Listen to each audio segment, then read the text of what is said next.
Em nome do Pai, do Filho e do Espírito Santo. Amém. Amados irmãos e irmãs, é com muita alegria que nós estamos aqui para juntos estudar e meditar a primeira leitura que a Igreja nos apresenta para esta segunda-feira da primeira semana da Quaresma.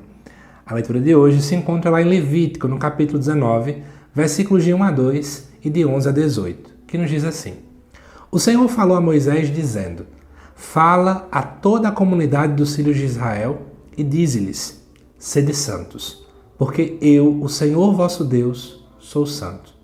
Não furteis, não digais mentiras, nem vos enganeis uns aos outros.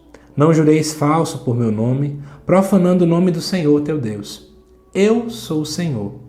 Não explores o teu próximo, nem pratiques extorsão contra ele. Não retenhas contigo a diária do assalariado até o dia seguinte. Não amaldiçoes o surdo, nem ponhas tropeço diante do cego, mas temerás o teu Deus. Eu sou o Senhor. Não cometas injustiça no exercício da justiça, não favoreças o pobre, nem prestigieis o poderoso. Julga teu próximo conforme a justiça. Não sejas um maldizente entre o teu povo. Não conspires, caluniando contra a vida do teu próximo. Eu sou o Senhor. Não tenhas no coração ódio contra teu irmão. Repreende o teu próximo, para não te tornares culpado de pecado por causa dele. Não procures vingança, nem guardes rancor aos teus compatriotas. Amarás o teu próximo como a ti mesmo. Eu sou o Senhor. Amados irmãos e irmãs, se você observar bem esse texto, como quem analisa um texto literário, como quem analisa um poema, é como se nós estivéssemos com um texto cheio de particularidades. Por exemplo, no versículo 12, versículos 14, 16 e 18, sempre se finaliza com a mesma expressão: Eu sou o Senhor. Como se fosse uma espécie de um refrão que dizemos dentro de uma música.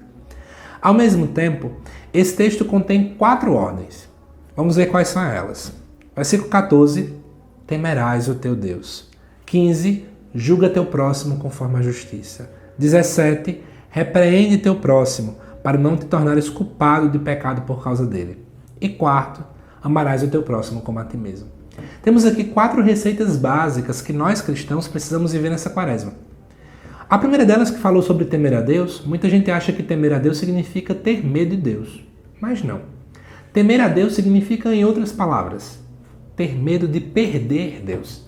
Então, como eu não quero ficar distante da sua amizade, como eu não quero perder a sua comunhão, o seu amor, a sua fidelidade para comigo, o meu relacionamento íntimo com Deus, eu quero fazer de tudo mesmo, para não ficar longe dele.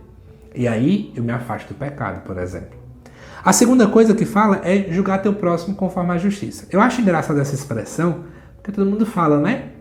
Você não pode julgar. Quem é você para me julgar? E quando eu olho para a Bíblia, olha o que a Bíblia fala. É para julgar sim, mas conforme a justiça. O que isso quer dizer? Gente, por exemplo, tá passando no meio de uma rua e tu vê uma pessoa com uma camisa estranha, ou sei lá, a camisa toda desengomada, né? Toda bagunçada e por aí vai. O que você na hora pensa? Fulano parece que não costuma passar um ferro nessa roupa. Não é assim que acontece? Você fez um julgamento. Mas qual é o tipo de julgamento que a Bíblia condena? É quando você julga alguém sem, em primeiro lugar, se colocar no lugar daquela pessoa. E, em segundo lugar, também quando você faz. Quando aquela pessoa faz algo, você também faz aquela coisa, só que faz escondido, por exemplo, e você condena o outro. Isso está equivocado. Mas quando nós, por exemplo, analisamos a vida de outra pessoa, ou precisamos tomar uma decisão, e precisamos para isso analisar a palavra, analisar a vida de Cristo, por exemplo, para fazer um julgamento justo, isso não é condenado pela Bíblia.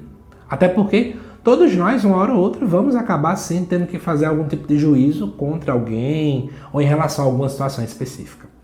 A terceira coisa é repreender o teu próximo. Eu acho interessante. Estamos diante de uma sociedade que a moda é: não diga a verdade para fulano não, fulano vai ficar magoado, fulano vai ficar triste. E a palavra diz: repreenda. Tem coragem de falar para as pessoas a verdade? Ou você veste uma máscara, com medo de magoar a pessoa, com medo de perder a amizade? Porque se eu falar fulano de tal, ele vai se afastar da igreja. Porque se eu contar tal coisa que eu penso a fulano não vai mais querer assumir as coisas. Meu irmão, minha irmã, se você ficar com medo disso, daqui a pouco fulano vai fazer o que bem entender da igreja. A igreja vai ser como uma casa de mãe Joana, literalmente. Mas é importante que a gente possa colocar isso na nossa cabeça. Quarta e última regra, ordem, amarás o teu próximo como a ti mesmo. E amar o próximo como a ti mesmo é o profundo, né?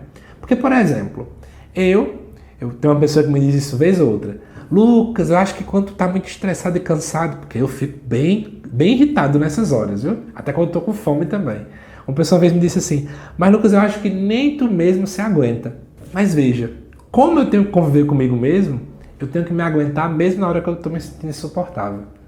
Amar o próximo como a si mesmo é aguentar o outro mesmo quando ele estiver insuportável, quando o outro não tiver utilidade, quando o outro não tiver nada a me oferecer. Porque é assim que a gente faz conosco. Mesmo doente, você é inútil, mas você está consigo mesmo. Tá vendo? É isso que eu preciso fazer com o outro. Não apenas quando eu quero utilizar o outro, quando eu quero usar o outro. Mas para finalizar, eu falei para vocês dos 4 refrões, eu sou o Senhor, das 4 ordens, mas o texto também nos fala de 11 nãos.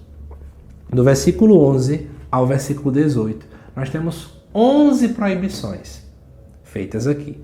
Eu não vou mergulhar em todas por causa do tempo também, mas, por exemplo, eu queria falar sobre o versículo 11, que fala: não furteis e não digais mentiras, nem vos enganeis uns aos outros. Já parou para pensar que quando você mente e quando você engana alguém, você está roubando a verdade? Você está roubando aquela pessoa de ter a oportunidade de saber o que é o certo. Mas não, eu escolho a via da mentira. Quando eu falo isso, eu sou um assaltante.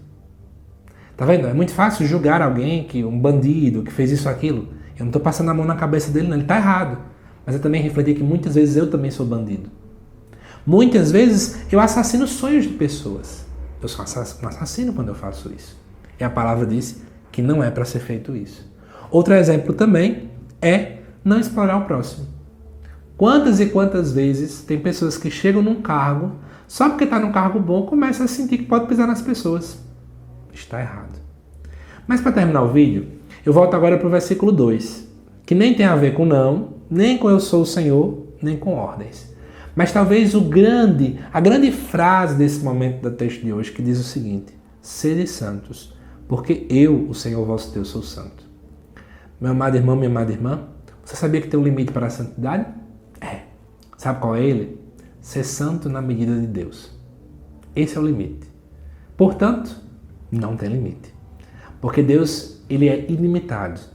Deus é santidade eternamente. Nós também somos chamados a ser como Deus é. É como diz o ditado, né? Filho de peixe, peixinho é.